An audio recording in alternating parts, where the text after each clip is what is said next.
Good evening, everyone. My name is David Ellwood, and I'm the dean here at the Harvard Kennedy School. I want to welcome you to our first forum event of the year.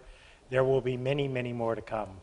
But this is one of the reason that this is, we always do a first forum event that is roughly around the title of Ask What You Can Do, Inspiring Public Service. Because public service, of course, is so central to everything that we do here at the Kennedy School, and specifically what the IOP focuses on, the Institute of Politics. And so we're very much looking forward to an active discussion. The way things will work here is I'll introduce our three panelists, and then there'll be plenty of time for questions and answers. Afterwards, those of you that have not been to the forum before may not know that we have one rule at the Kennedy School, which is that forum speakers can come. When they come, they must take questions from the audience. Therefore, the audience must ask questions, or it's really very dull.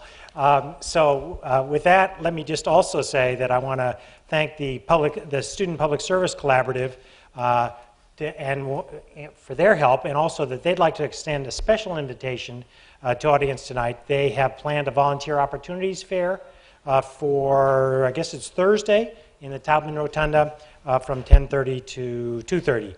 And we have the SPSC's co-chair with us tonight, Tiffany McCormick. Where is Tiffany? There you are. Great. You might just stand up so people see you. That's great. Thanks. All right. Many of you have heard me speak and welcome those of you to the school and so forth. Obviously, this is a place where everyone really does believe in making the world a better place, really believes that you can make a difference, no matter of whether people call us naive or not. And indeed, as I've said before, I'm fond of saying that I'm the dean of one of the largest group of incredibly smart, naive people in the world, and they're the ones that really make a difference. So tonight, we are joined by a group of people that have taken various different routes into public policy and to make a difference. I should maybe start by saying that unfortunately, one member of our group was unable to join us tonight, Karen Kornblum. And the reason for that is that she had a family emergency. She's a graduate of the MPP program back in 1988, and most recently has served as the U.S. ambassador to the Organization for Economic OECD, Cooperation and Development. But we are still joined by three terrific folks, and let me turn to them now. And let me start by getting my listing here. Excuse me, 1 second. Let me start by introducing Stephen. Stephen Donnelly is a graduate of the MPAID program back in 2008. And what's very unusual about his, like most people in the MPAID program, he came to the Kennedy School with a very strong background strong in economics and math and so forth and so on. What is somewhat unusual, but far from unknown, is he decided, while he was here, he got the bug, took courses from, like Professor Jarding's class on running for office and so forth.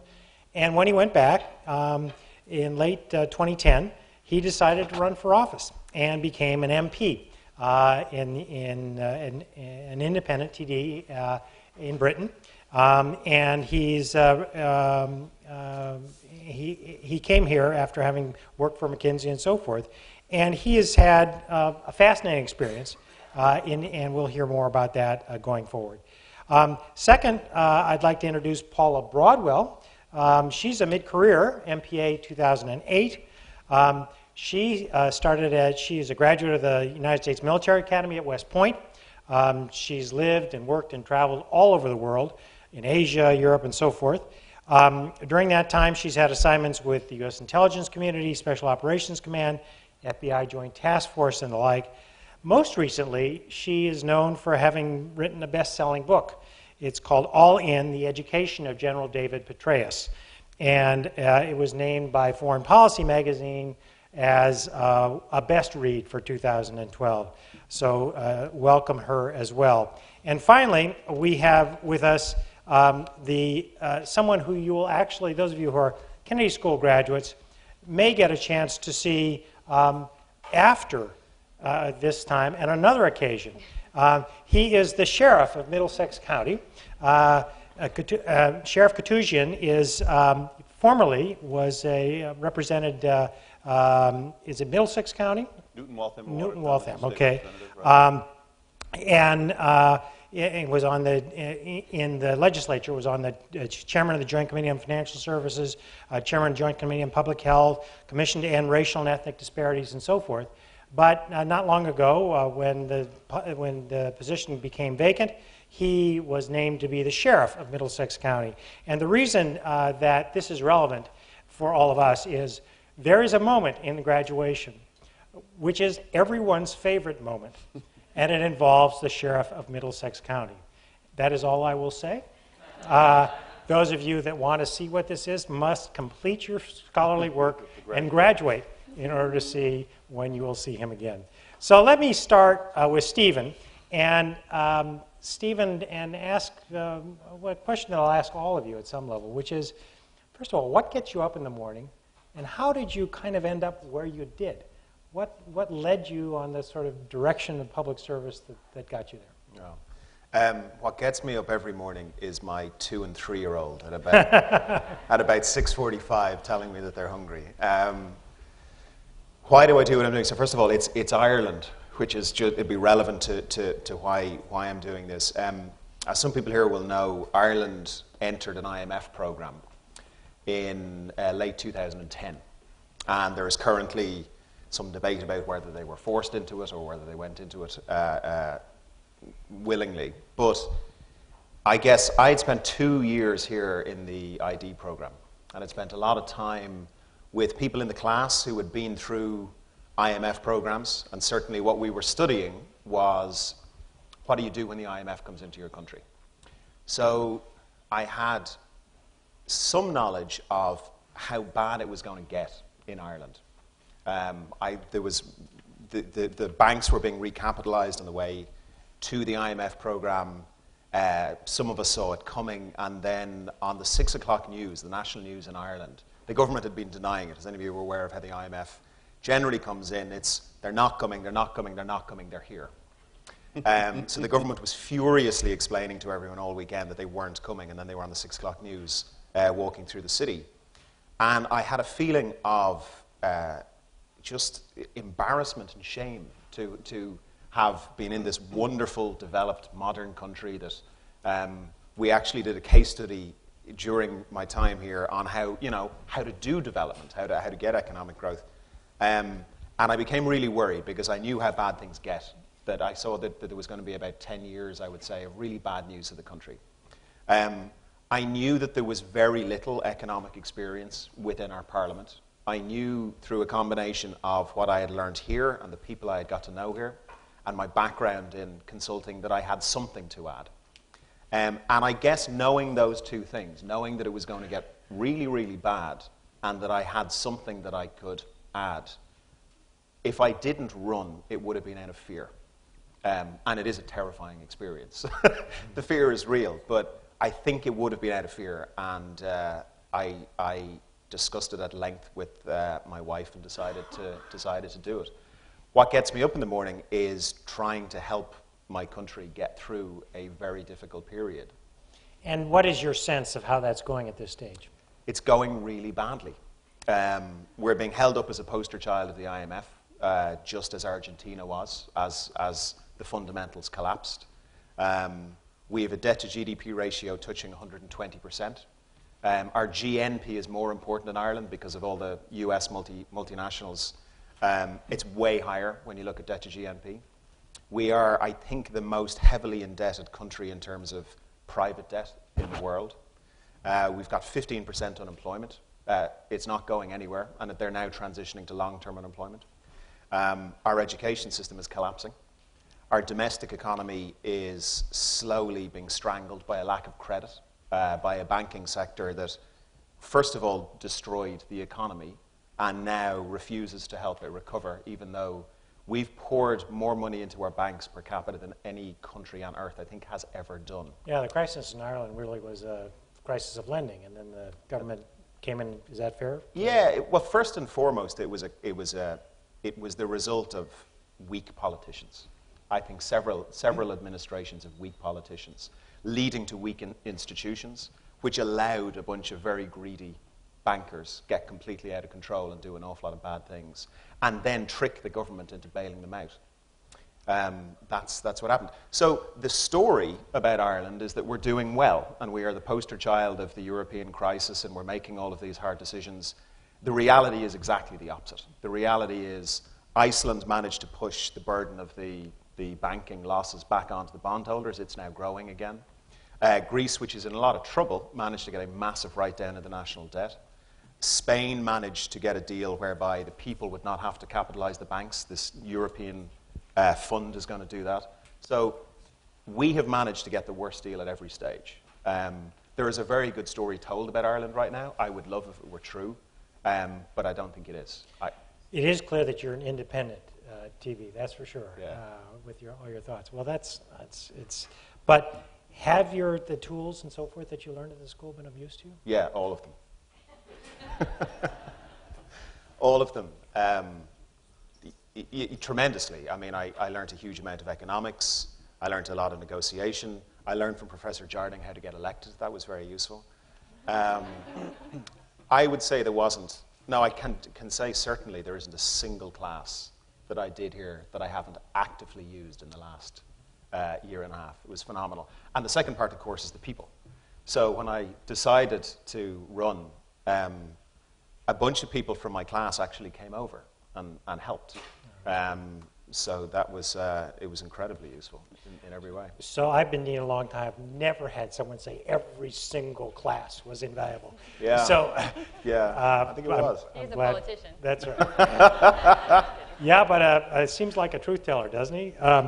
Paula, so same question for you. What gets you up in the morning? How did you, you started West Point. You've had a remarkable military career. Now you're in a kind of different realm, but tell us about that. Sure. Well, Stephen stole my answer. My 5- and 6-year-olds wake me up now in the morning. But I think even now and from throughout my life, what's woken me up in the morning is a desire to be consequential.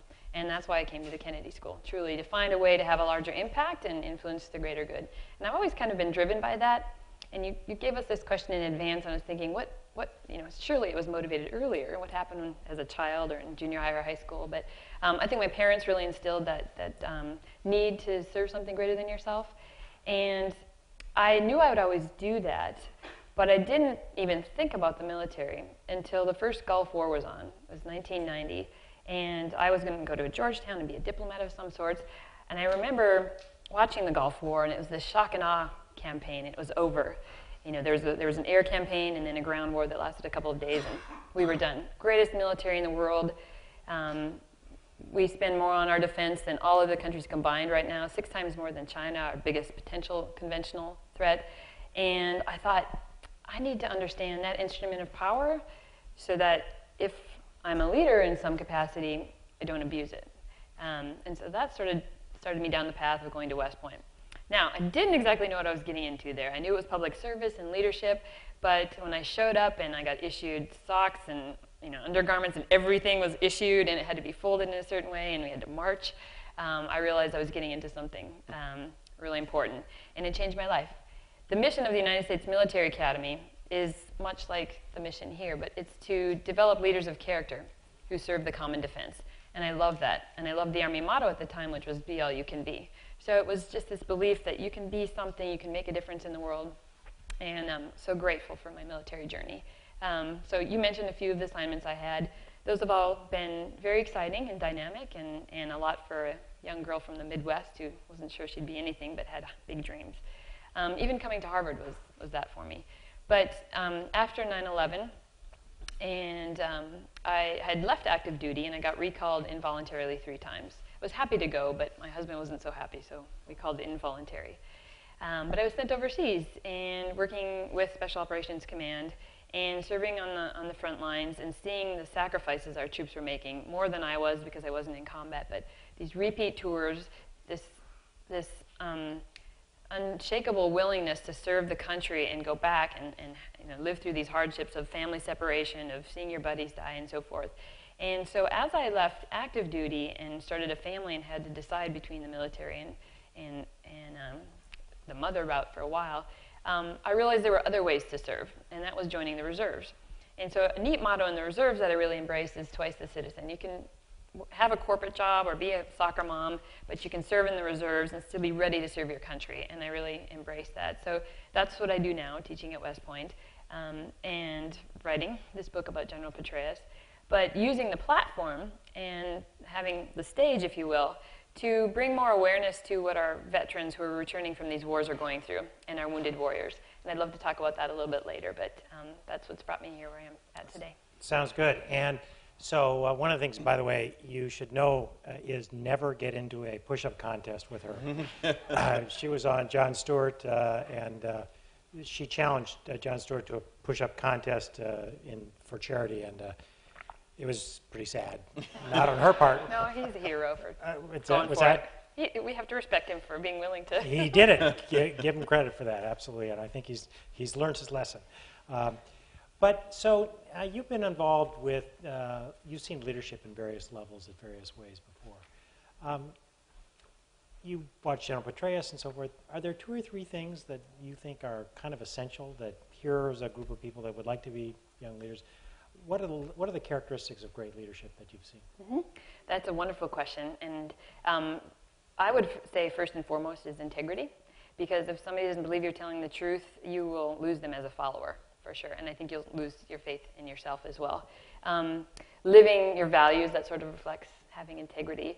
And another thing is having a vision, but being able to carry it out. So Petraeus likes to talk about what his 4 key tasks of a strategic leader are. And they're in the book, if you want to pick up a book.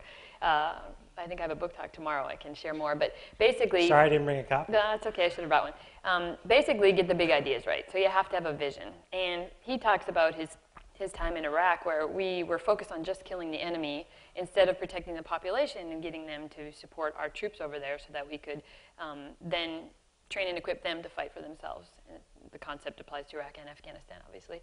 But you have to have that big idea right. And then you have to communicate it to your entire force, if you will. For him, that was the active duty military, that was Congress, those were other decision makers in the U.S. It was the American public, because if you remember, at the height of violence in the Iraq War, I know I didn't believe in the war. I was a conscientious objector. So someone had to communicate to the public that we could win this war, and we had the means to do it, and this is how it's going to happen. And the troops had to know how to do it. So get the big ideas right, communicate them, and then oversee their execution. You can't just delegate without going out to see that the local commander understands the local solution. Like all politics are local, all insurgencies are local too, and every village is different in Iraq and Afghanistan and around the world for that matter. So you have to oversee the execution. And then the 4th point he likes to talk about is creating some kind of lessons learned feedback mechanism. So you as a leader are learning what's working and what's not. And your organization can find best practices and institutionalize them and continue to improve. To quote Sun Tzu, he who adapts fastest generally wins. And if the enemy is adapting faster than you are or your organization is, then you can predict what the outcome will be. So I asked Stephen about Ireland. Maybe you can give us your current views on Iraq and Afghanistan based on what you've seen. What's the real question? So we can talk about this in several contexts, but I don't think we'll know the outcomes of either war for decades, frankly. Iraq has devolved a little bit into sectarian violence, but I think that the Iraqi security forces are doing a decent job of protecting and defending citizens. They're trying to build their own capacity. One thing that's critical in any encountering insurgency is having a legitimate government who can provide for the governance and economic development that is part of a civil military comprehensive counterinsurgency plan. So the military can't do that all alone. We had to provide, State Department and other civilian officials to coach them, if you will, and see one, do one, teach one. But finally, the Iraqis were able to provide that for themselves. So I have more hope in a positive outcome in Iraq than Afghanistan. In Afghanistan, we have a little bit, and this is Paula's opinion, not the government's opinion, but I think Karzai is a little bit more of a difficult partner. There's more rampant corruption. There was not as much of an infrastructure there, and governance and development are much, much more difficult. On the other hand, there are 350,000 Afghan National Security Forces. They're doing a pretty decent job of providing for security. We've heard about the green on blue incidents, which is basically Afghan soldiers that are embedded with our soldiers, but who are conducting fratricide. And that is alarming for the command, and they're trying to do something about it. But some in the command think that's a sign that the Taliban is desperate for some other tactic to sort of scare us off. Nobody thinks that Afghanistan will become like Switzerland, but the hope is that we will prevent Al-Qaeda from ever setting up camp there again, training and equipping and targeting us, and that there will be at least stability so that they can protect and defend themselves from internal threats and other threats coming out across the border from Pakistan. But it's very difficult, as you know. We'll come back. Peter, what gets you up in the morning? These two stole my answer. My 9, 7, and 3-year-olds get me up. But aside from them waking me up, what gets me going for the day, it's really the feeling that I can make a difference every day in everything that I do. It's what really drives me and has driven me for many years now. And it's a sort of a feeling or a skill set or I don't know what you'd call it, something that I sort of learned a little bit later in life. I attended a state school when I graduated from high school, and like many young men, I thought as soon as I graduated, it didn't matter my GPA, it didn't matter my success inside the school, I simply have to get the certificate.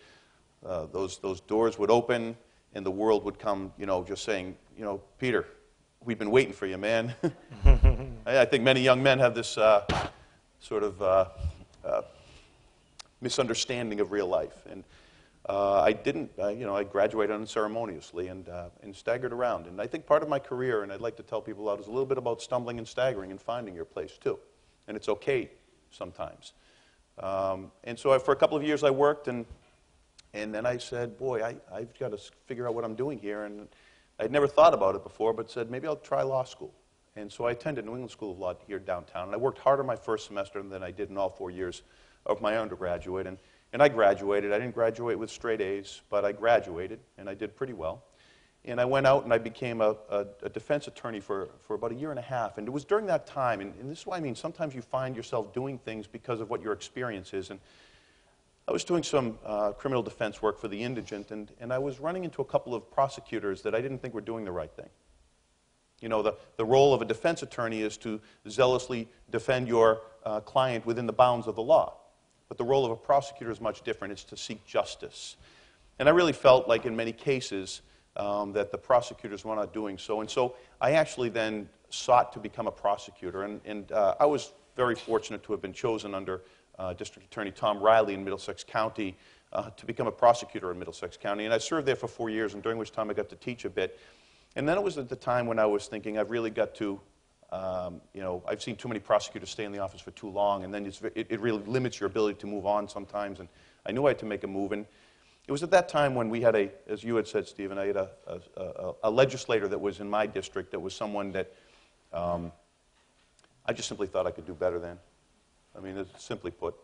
I've got a couple of people that would have known that gentleman here. And, he was a good man, and he worked hard, but I just thought that I could do a little bit better.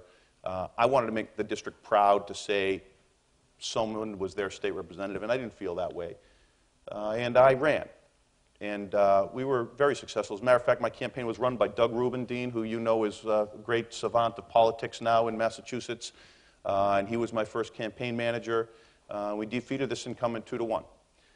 And since then, it has been the drive and the desire to know that I can make a difference. I think it's important, too, Dean, that people understand. For me, it's a desire to do good. My mother was a teacher. My father was a city clerk, civil servants, modest people. I don't have the hard luck story that every presidential and vice presidential candidate has nowadays. I didn't grow up on the ragged edge of middle class, but a modest home in Waltham, just outside here. And I've been able to achieve some very good things, and I've been very fortunate. But it's the desire to make the change. And then it's sort of a carrot and stick, the way that I think of it, because every day I desire to make the change, or I desire to do some good and to change the world in a better way. But there's also that stick, and it's a feeling of responsibility. It's a feeling that if I don't do it, this is a very real feeling that I would have in the legislature a great deal of time when someone would wander into my office that wasn't a constituent or an issue that didn't seem to be particularly popular. If I don't do it, someone else will do it. They won't do it as well, or no one will do it. And that has been a feeling, and my wife Elizabeth, who's here with me, will tell you, I take on a great deal of things because I really feel like sometimes if I'm not the one that's going to try and help someone out, there just may not be that person. And it's those two driving factors, the desire to do good and then the feeling of responsibility that perhaps a skill set that I developed even through the Kennedy School that makes me able to do some things that some other people either may not be able to do or will not desire to do at the same time. And what ultimately led you now to want to get into law enforcement again from the legislature? I mean, what did you see the pros and cons of each of these things? Is it just different chapters? How do I think about it? So this is another stumble in my life, Dean, all right? You know, you want to talk about an accidental career in many ways? The watchwords of my life, I've got a couple of watchwords. My greatest motivating factor is not the desire for success, but the fear of failure, or the fear of looking stupid, quite honestly, in my trial days, the fear of looking stupid or getting caught off guard, not the desire to look great. But it's this, it's the harder I work, the luckier I get. I think Jefferson said that, right? And that is what I have truly found in my life. I never dreamed of being sheriff. It's something that never occurred to me in a million years. As a matter of fact, my predecessor was a very different model of who I am, and it was what I thought the model of what a sheriff was. And it wasn't what I sought to be. And so when initially he resigned and people came to me and said, would you be interested in this position? My first thoughts were, no, not really, but I never say never, another set of watchwords that I will hope to imbue upon you, never say never. And I looked into that position and I said, man, I really want to be sheriff. Now, the only reason I was able to be sheriff was not, it was because I had worked so hard. I had raised my money, Stephen, right? You know, you'd raise your money, so I had that. I had raised my profile, had done a lot of great work on victims' rights and women's rights and on mental health and substance abuse and all the things that, you know, again, all kind of came together in an amalgam that made me sort of a good candidate to be sheriff. But it was all the work that I did to that point that got me to be able to be selected as sheriff of Middlesex County, which, by the way, is one of the largest counties in the entire country, the largest in New England. It's about 1.6 million people. It is a phenomenal, the oldest, it was created in 1690. So it's an amazingly historic and powerful position. And again, as the dean meant, well, I'll leave that for your surprise. You have to graduate to watch what I do on graduation. But it's something very special, I can promise you that. And where did the Kennedy School fit in all this? Well, I was in the legislature. As a matter of fact, I remember my first day, and I just have to tell you about my first day. I'm a kid from Waltham, and I'm walking across the Harvard Bridge. I parked by the stadium. I think I found some spot. I probably got a ticket. I remember walking for the orientation on a beautiful summer day and watching the people rowing under that bridge and getting just chills. I might even get emotional talking about it, thinking about, you know, that I was able to attend Harvard, you know. It was really special. I'm thinking about my grandparents were all deceased and how proud they would have been to see me here. It came with a graduation day where my wife was almost 9 months pregnant, or 8 months pregnant with my son Peter. It came in so many ways. It came with the friendships that I developed here that I still have throughout the country and throughout the world. It came because I wanted to better myself, and I've always felt that education. Again, I learned it a little bit late, but I learned it.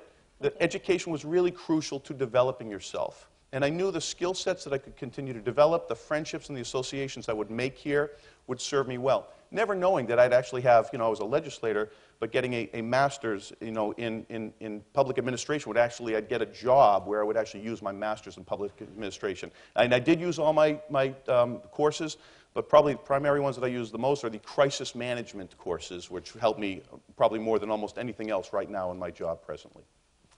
So this is a question for all of you, but this is a time when people are feeling kind of discouraged about governments in general, about our capacity to solve the hardest problems. Even the military, the U.S. military, which is held in very high esteem, again, the concerns about where are we headed in Afghanistan and to some degree where is Iraq headed. Does that affect your capacity to get things done? Does that motivate you? How do you think about all that? I don't know. Paula, why don't you start? Yeah, sure. It absolutely motivates me. In fact, I think it's not a problem that government can't solve everything, because I think our communities need to try to solve things, and sometimes a bottom-up solution can be the best solution. I'll give the example of helping wounded warriors. So coming back from these wars, we have about 2.4 million tours have been conducted since the war on terrorism, since 9/11, I should say. And about a third of the forces who've gone over have gone over more than once. Of the troops coming back, we've seen 7,000 approximately make the ultimate sacrifice. They've passed away or been killed in action. We have 45,000 troops who are physically wounded. They have shrapnel or some kind of injury. And 2,000 of those have amputation, many of them double amputees. Some of them, all 4 of their limbs are gone.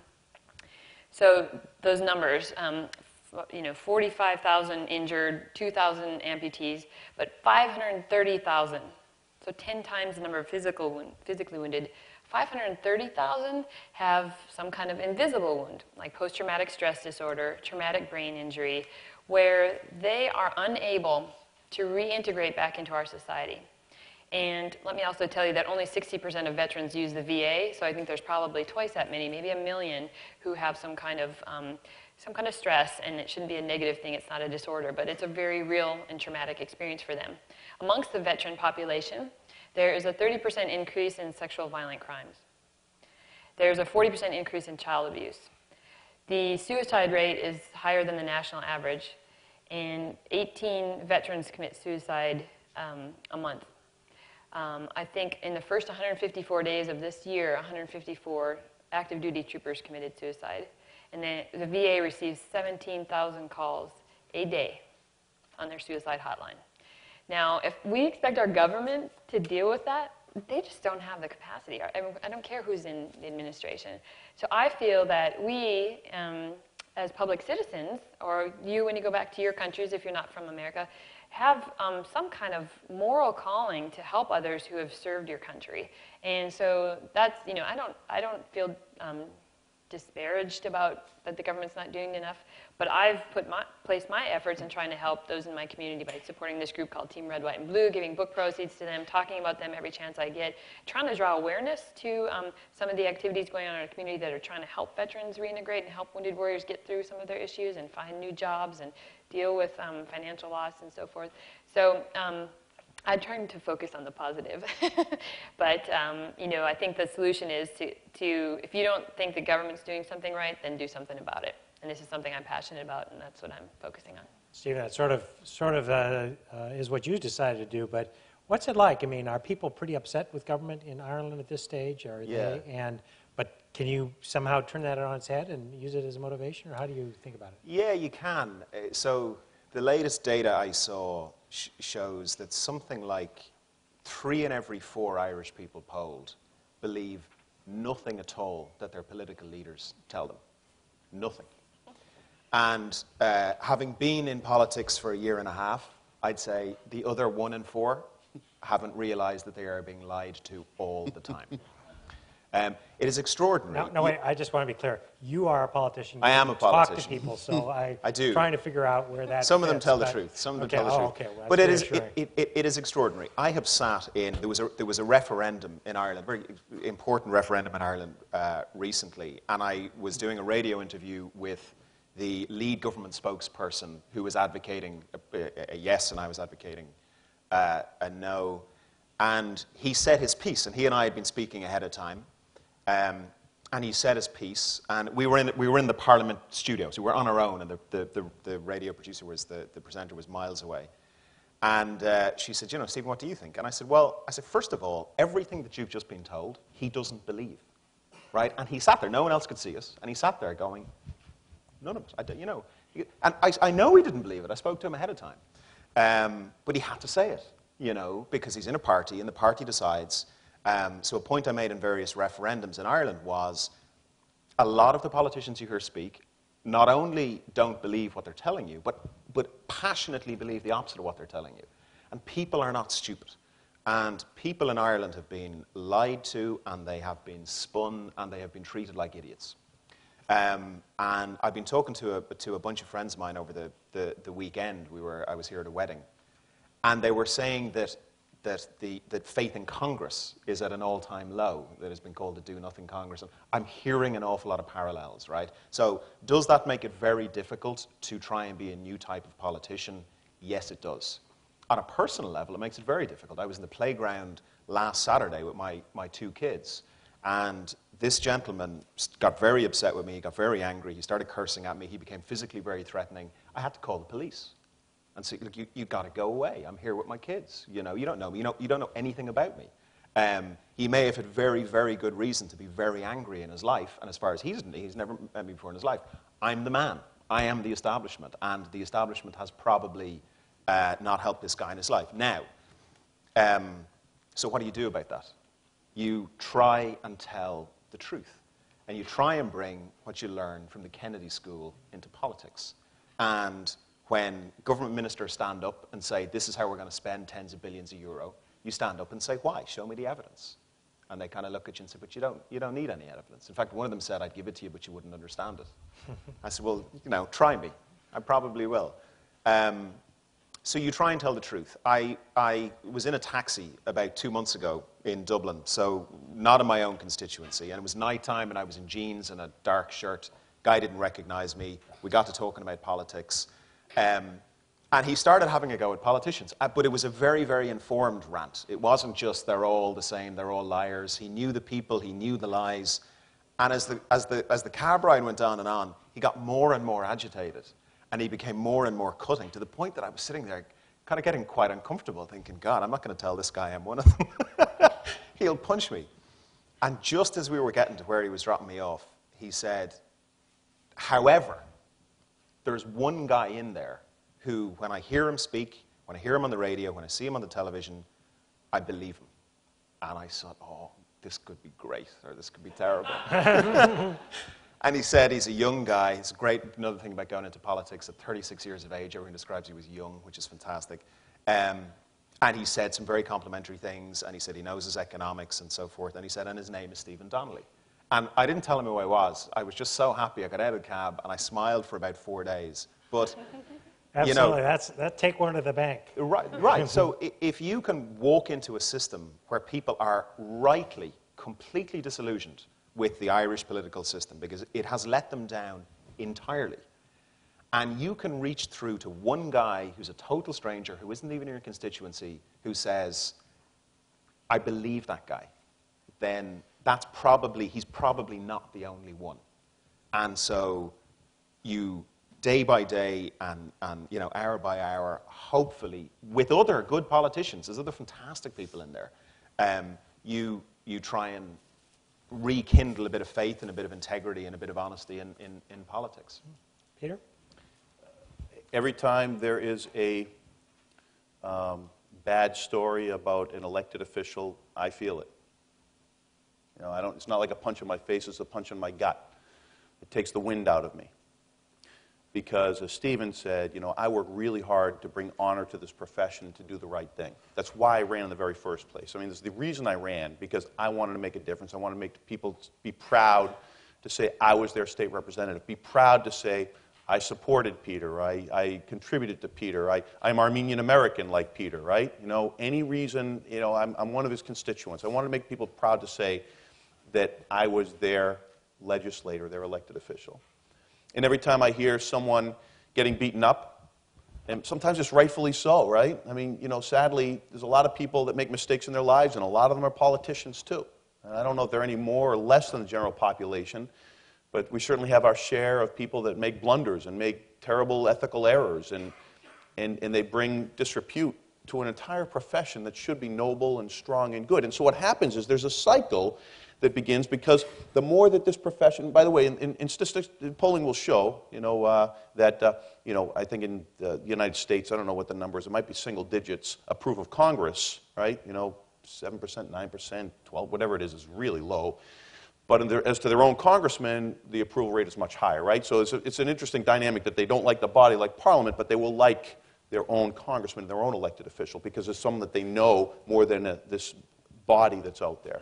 But the more that there are these stories where someone else is bringing some disrepute to an entire profession, then the less people want to become engaged in that profession, and the less good people want to participate in that profession.